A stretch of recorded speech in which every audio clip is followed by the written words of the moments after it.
This is a pancake strain wave gear. It's one of the most compact gear designs that you can buy. The gear ratio on this tiny little thing is 160 to 1. That's incredible. And the precision is also very high, but you've probably never even heard of this gear type. And that's something that I want to fix today. Every one of these gear types have their own pros and cons. And when it comes to selecting the right gear for your project, it can be pretty overwhelming. This is true for makers in your home shop, as well as professionals if you haven't spent a lot of time researching all of the options. Over the years, I have built a lot of different projects with gears. My custom CNC table saw fence has a rack and pinion. My robot has harmonic drives in it. This table right here has a worm drive inside of it. I've built 2 different clocks, both of which use many different types of gears. And I've even designed some custom made gears that are square and oval and all sorts of things. So I have a lot of experience selecting gears and designing gears. And this series is all about sharing that information with you. And I'm gonna explain it with real parts from real project examples. Now you might be thinking, Jeremy, I don't even know what motor to use, let alone what gearbox to put on it. But I've actually already got you covered there. You can think of this new series I'm working on as a companion to an older series I've already done, where I talk about all the different pros and cons of the different motor types, how to speed control them, how to wire them for complete beginners. So that is already on the internet. I will put links to everything for you in the description. Now, because I want this series to be helpful to makers and professionals, there's gonna be some nerdy details in there along the way, but I promise it'll all be worth it. Let's get started.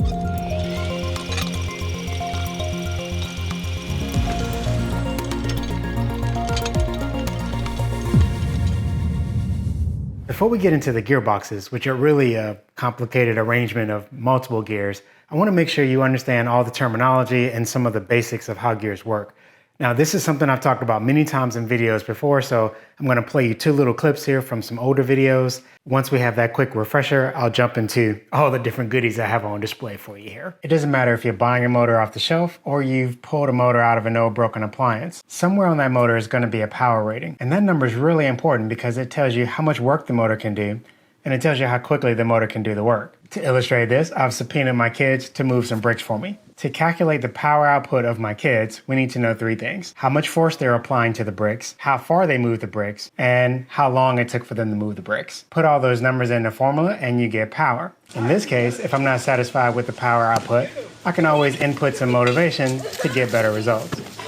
Good stuff. Yes, yes. Okay, so earlier in that clip, you heard me use a term called work. Just to be clear, work is displacement times force. And when you divide that by time, that's when you get power. And the important thing to understand about power is that it's limited by the device that's doing the work. In this case, you see my kids moving bricks. My capacity to move these bricks is going to be limited by the power output or the work capacity of my kids within a certain unit of time. I can't change the total output of my kids, but I can change how the work is being done. For example, I can increase the size of the bricks. That makes the bricks heavier, but my kids have to make fewer trips. There's an interesting trade-off there. The bricks can only get so heavy before the kids can't lift them anymore, and vice versa. I can make the bricks smaller, making it so that they can move the bricks faster, but they have to make more trips. And this is exactly what gears and pulleys do. They allow you to trade how difficult the work is versus how quickly the work can be done. But in order to understand how gears and motors do this, I need you to learn one more term, and that's something called torque. So to explain torque, I built the most ghetto seesaw you've ever seen and had my kids demonstrate it for you. If you've ever been on a seesaw, then you know what it's like to sit opposite of someone who doesn't weigh the same amount that you do. You intuitively shift your body weight forward and back to try to balance out your weights. But what you're actually doing is balancing out the torques. Torque is a combination of the force being applied to the lever times the distance from the center of rotation. In this example, you can see my kids quickly figured out that if you have twice as many bricks, then the lever needs to be about half as long. The same thing is true with any sort of lever. And now I want you to think about each tooth on the gear as being an individual lever. Since the motor connected to this gear has a fixed amount of torque, increasing the length of the lever means you decrease the amount of force that can be applied at the end in order to balance the equation. The same thing is true for all forms of mechanical advantage, including pulleys. Looking at this pulley, for example, the center of rotation to the groove is the length of our lever. The motor itself has a fixed amount of torque. Therefore, in this case, we take the motor's torque divided by the length of our lever, and that's how much force we can apply to the belt. But there's an interesting trade-off. If you look at the arc length from here to here, compared to this one. It's way longer, right? To go a half a rotation on this pulley means the belt will have moved significantly further than with this one. And that's actually the trade-off that you get. Putting this guy on your motor is going to give you much less force, but a great deal more speed. And vice versa for this one.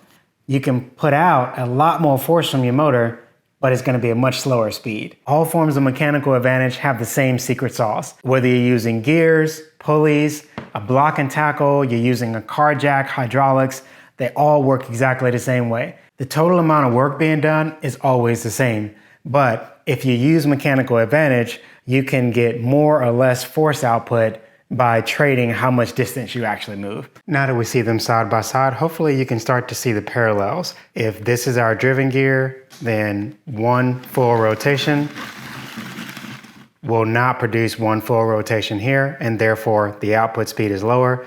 But again, the torque is higher because the length of the lever arm is longer. The same thing is true over here. One full rotation of this pulley means however much belt will go around one full rotation is the same amount that will go around this, and therefore we won't get a full rotation on the output. Lower RPM, but higher torque. So if we're going to compare these gears to each other, we need to come up with a list of parameters by which to compare them.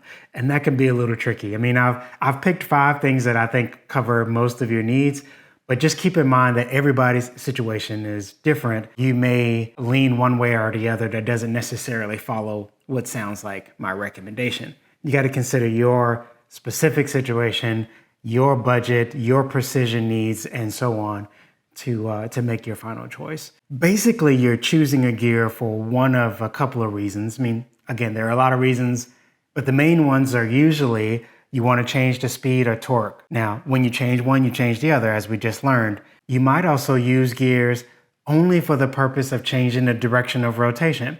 When I was building my clock, I have some gears that don't change the speed or torque.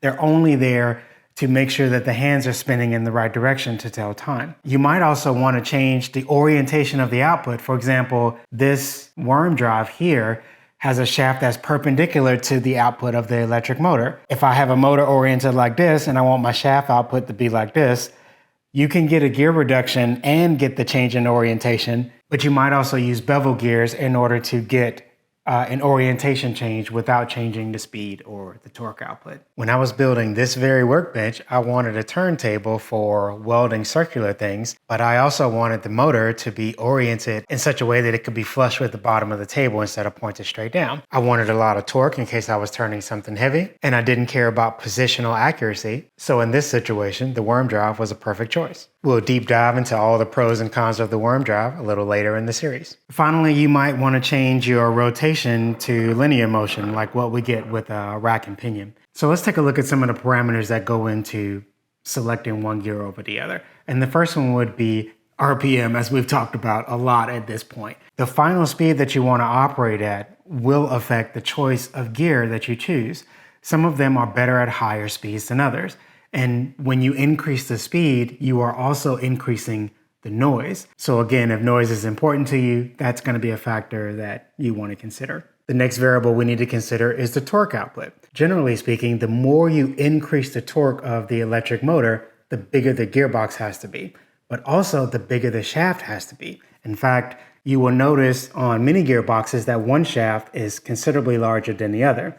And that's because this is your input where you're going to have the higher speed from your electric motor. And over here, we have the lower speed, but higher torque output.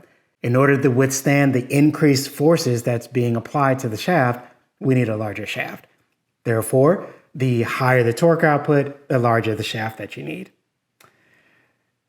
That's going to create some comments. The next variable is going to be the mounting options that come with your gearbox. Some of them are a little bit more limited than others. Some gearboxes are considerably more compact than others. For example, this is a pancake strain wave gear. It's unbelievably compact. The gear ratio on this is 160-1. There's some significant trade-offs here, one of those being cost, but if you need something unbelievably compact, this is going to be one of those options that you would want to consider. If you tried to get 161 gear ratio with a gear like this, that gear is going to be ginormous. So again, the trade-offs here between the different types of gearboxes, they can be pretty significant. So the next variable we want to consider is precision. That can vary a lot depending on your project, right? When I was designing my robot arm, I cared a lot about the precision of the gearboxes because that had a huge impact on how much error there was in the movement of my robot. But if I'm installing a gearbox in a fan, for example, for an industrial application, I don't care what position the fan stops in. It's not important at all. And therefore, something called backlash, which we'll talk about later, doesn't matter at all. Cost is an obvious factor that we will discuss with each one of the gears. Some of these things are stinking expensive, man, and other ones are dirt cheap. And we're not going to talk too much about maintenance because that varies a lot depending upon the gearbox. Some of them are designed to be unserviceable. You basically throw the whole thing away when it stops working. And some you're supposed to open up and change the grease and change parts and change bearings. And the last category I'm just going to call miscellaneous. Do you have any special situations? For example, extreme temperatures. There's going to be some special situations where you need to use a certain kind of gearbox because of the environment. Mostly we're talking about the encasement, but the encasement can limit the gear choices that you have. Related to encasement, do you have washdown conditions? Are you going to be spraying this thing down? Do you need to hose it off with a jet of water? There are vastly different standards for motors and gearboxes that can withstand being rained on versus those that can withstand washdown conditions where they're being sprayed with a jet of water. Do you need food safe conditions? For example, if you are powering a conveyor belt and you've got food, on an assembly line going underneath these motors and gearboxes, occasionally grease and other things will leak from these devices. Therefore, you may need to select a food grade grease. You may have to go stainless steel so that no rust particles can get into your food and contaminate your assembly line. You may need to consider air quality. For example, if you have a lot of dust and debris in the environment, maybe it's a really sandy desert condition, you may have to have special seals to make sure that dust and debris doesn't get in between the teeth of your gearbox. Thinking about conveyor belts, you might also want to consider if you have frequent starts and stops or frequent changes in load. For example, if you have a dump truck coming up and regularly dropping, a ton of gravel on your conveyor belt, that's a huge shock load to your motor and gearbox, and therefore it's going to affect the rating of that gearbox, given that it has to handle these frequent shock loads. And finally, do you have any sparking hazards? Like, for example, if you have a really flammable material that you are handling, you don't want sparking conditions that can start a fire. Okay, first up on my list is technically not a gear, but it does the same job as a gear. I think this is by far the most forgiving for DIYers. Also for professional applications, I've designed industrial equipment that used belts. Usually I have to use multiple grooves. The belt and pulley is by far the best possible choice for the widest possible range of applications. They are so cheap. They are so forgiving. When you have a failure on one end or the other, they are so cheap to repair because the thing that breaks is the belt. It's forgiving because even if you have a tiny bit of misalignment, the machinery will still work. This is why so many of the power tools that we see, especially those sold to the DIY market, have belts. Just look at your bandsaw, look at your drill press, mini table saws. You will see belts everywhere. So as a DIYer, if your machine fails, it's cheap to repair and it's much more forgiving. That makes the pulley a fantastic choice. If you use the right size belt for the pulley, you should get very minimal slippage and power loss. If your belts are getting hot from sliding on the belts, it means that something is wrong with your design. You haven't tensioned them properly, you're using the wrong size belt, something like that. And if you need absolutely no slip, then you can just use a timing belt. Speaking of timing pulleys, here's a pretty unique assembly of components from my original robot design. And I wanted to use a belt, but I also wanted it to be quiet and I wanted high precision. And so here you can see this herringbone style timing pulley, and this is the belt to match. And this is designed both to be quiet, to give you high precision, and it worked quite well in the robot. But this is an example of using a belt and pulley for very high precision. You can get that with timing belts. So I just wanted to bring that up before we get into all of the more expensive, fancier gears. Don't forget that a good pulley and belt will get you such a long way this is always my first choice when designing a machine. If I can do it with a belt and pulley, I'm probably going to use a belt and pulley. And of course, similar to that, using a chain and sprocket will give you similar benefits. So it's just something to consider with your project. So let's go down the list of parameters we discussed earlier and see how these guys rank on that list. The first one up is RPM. Both of these can operate at a pretty wide range of RPM.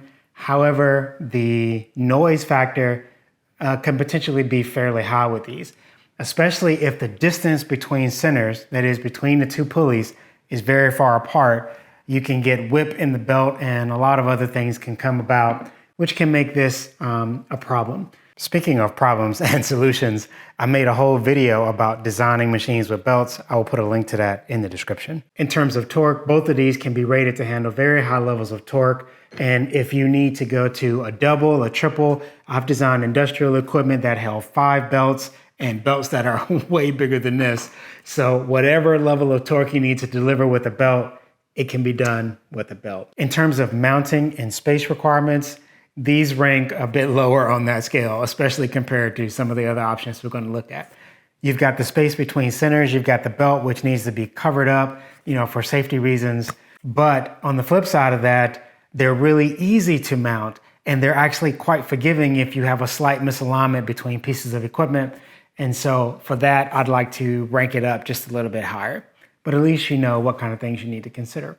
In terms of precision, the V-belt ranks relatively low on precision compared to all the options available, but it's not bad. And also keep in mind that you can easily switch over to a timing belt with an appropriate pulley to match, and then you have all the precision that you need. I mean, just look at any 3D printer, you are able to get very high precision with a timing belt, and it works just fine. In terms of cost, in my opinion, this is by far the cheapest. We have the best possible score on cost for pulleys, chain drive, and even timing belts and timing pulleys. Before I move on to the next gear, I want to show you this little device, which is called a gear puller.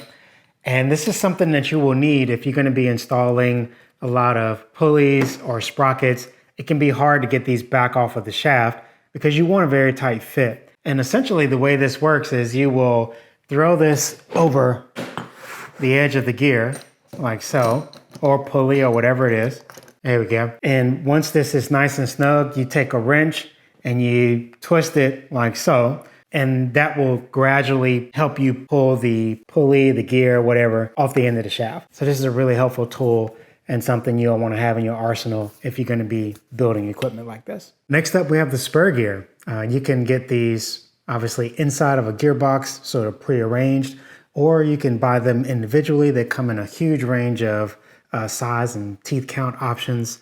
You do have to be aware of the pitch diameter, which is something I talk about in another video, so I won't cover that much here. But your two gears do need to match in pitch diameter to pair up gears if you buy them individually, assuming you're designing your own gear train. They're really simple, especially compared to the other gear types, and so that makes these significantly cheaper than the other gear types.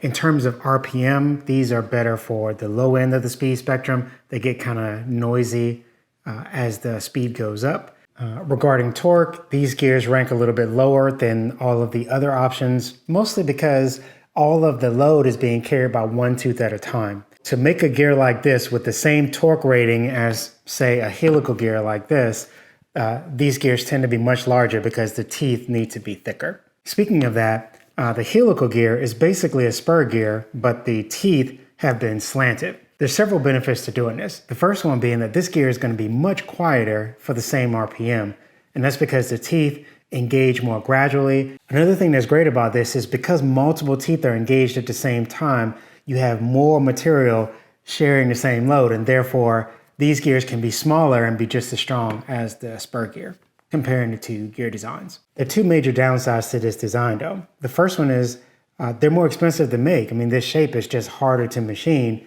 but also this creates an axial force like this. These gears, all of the forces are radial and just being handled by the shaft. But when you slant the teeth like this, some of the load is radial, but there's also an axial force going down the shaft. And you need to design your machine or your motor or whatever to be able to handle that axial load. Now, You can compensate for that by going with the herringbone style gear, which is what this is. Now, this particular one is designed for a belt, not to engage with another herringbone gear, but the same basic principle applies. As you can see, it's basically two helical gears joined together. So they still have the same axial force, but one side's pushing this way and the other's pushing that way, and therefore it cancels out. And so you can remove the axial load by using a herringbone design. Again, this is even more expensive than this design, and so it's one of those things that just there's always a trade-off, and you want to keep that in mind. In terms of precision, this is a good opportunity to talk about something called backlash. So backlash, put as simply as possible, is basically the amount of slop there is or play between the gear teeth. Here I have some gears that I laser cut where I also exaggerated the backlash so that you can see it very easily. And again, it's a description of the amount of play or gap there is between the two teeth. You can see when I spin this gear, there's a certain amount of movement before this gear is engaged at all. Now, I mentioned this earlier, but there are applications where you could care less about the backlash. Like if you're only spinning in one direction or you don't care where the thing stops, like a big industrial fan, then who cares about the backlash? But if you're designing a robot like I did last year, I care a lot about where the different gears stop and the resulting movement of the arm. The problem is if you have backlash in a device like this, and I command a robot to move a very small amount, let's just say this amount, the output side hasn't moved at all, but the robot thinks it has moved. So all of the software and everything inside thinks it's in one position, and the actual output hasn't moved at all. And even if you spent it to the point where you actually started moving the output, it would still be off at least by the amount of the backlash. And that gets multiplied by any gear ratios that come after it. So you can see that this can really be a problem. Now, if you're a programmer, you're probably thinking, wait a minute, Jeremy, can't I just tell the software to compensate for the backlash? You know, every time I change direction, you just add the amount of backlash and you got it. Well, it's more complicated than you think. First, I want to say many programs attempt to do this. If you buy CNC software, there's almost always some kind of backlash compensation algorithm included. But I want to point out, it's an algorithm. It's not just adding in the amount of backlash. So you're welcome to give it a shot, but generally it's much better to just get a gearbox that doesn't have backlash. So why would you allow for backlash? Why don't you make the teeth thick enough so that there's no gap? They're always engaged. Well, you actually need a little bit of play for the gears to spin properly. Otherwise, they will bind up and not slide past each other. So a little bit of backlash is actually helpful to allow the gears to move properly. And as I mentioned earlier, different gear types have different amounts of backlash. In fact, the strain wave gear that I'm going to show you later in the series has so little backlash, it's basically considered zero. So let's say you want the simplicity and low cost of the Spur gear, but you need your output to be 90 degrees to the input. Well, that's where we get the Bevel gear from. It's basically a Spur gear, except the teeth have been cut at an angle so that the output is 90 degrees to the input. You can make those so that the gear ratio is the same, and therefore whatever the input speed is the output, and all you've done is made it the output 90 degrees, or you can have a gear ratio between the two. Interestingly, you can also use belts to get a 90 degree output. Although they're a little bit harder to design correctly, I wanted my robot to have the flexibility and precision of a timing belt. And so I designed my upper arm here, this last joint, to be pivoted by a belt that bends around 90 degrees. Here you can see that, well, you can't see it very well. The motor inside of here is actually oriented in this direction, and on the end of it, it has a harmonic drive very similar to this one.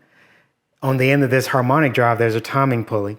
So it's oriented this direction, and then you can see the belt makes a 90 degree bend here. This part is all adjustable and yet stiff. And then over here, we have the other end of the timing belt, and you can see it's oriented in this direction. I got the 90 degree bend that I wanted, and I got the flexibility of using a timing belt and the precision of a timing belt. And it's worked really well here. So earlier we said if you angle the teeth on a Spur gear, you get a helical gear, which brings about several benefits. You know, it's quieter, more teeth are engaged, so it's stronger for the same size, and so on. You can do the same thing with a bevel gear and angle the teeth, giving you similar kinds of benefits. Similar to the helical bevel gear, There's also a gear called a hypoid gear, and that's what you see here. This gearbox was sent to me by a company called Accu. When I told them I was doing this video on gearboxes, they offered to send me these, so thank you for that. As you can see, the hypoid gear has this screw-looking input pinion, and this particular layout allows for a more compact design, particularly compared to the straight bevel gears or even the helical bevel gears. Looking at the output, you can see again the shaft is bigger on the output, so something you want to think about, keeping in mind the way you couple to the various shafts and that the shafts are offset from each other. They are not aligned. So again, when you're designing these parts, you want to make sure that you account for that shaft offset. So next up, we're going to talk about the worm drive or the worm gear, but I want to make some quick technical notes before we start that section, because I've been editing the video and I've noticed a few things I want to make sure you understand. You've heard me say harmonic drive, and you've also heard me say strain wave gear, and those are the same thing. Harmonic drive is a brand name. A harmonic drive is a strain wave gear, and this is an example of a strain wave gear made by a different company. Also, this is a very technical series, so if I make any mistakes, which is very possible, I'm human, I will add notes to the description for any technical corrections. And if you have any questions, leave them down in the comments and I will respond in the comments, or I may respond to it in the next video if a lot of people ask the same question. So just know that we have many opportunities to get it right. All right, part 2 of this video will be available right here as soon as it goes live. Otherwise, you'll see a placeholder video here that YouTube thinks you'll want to watch next. Thanks for watching.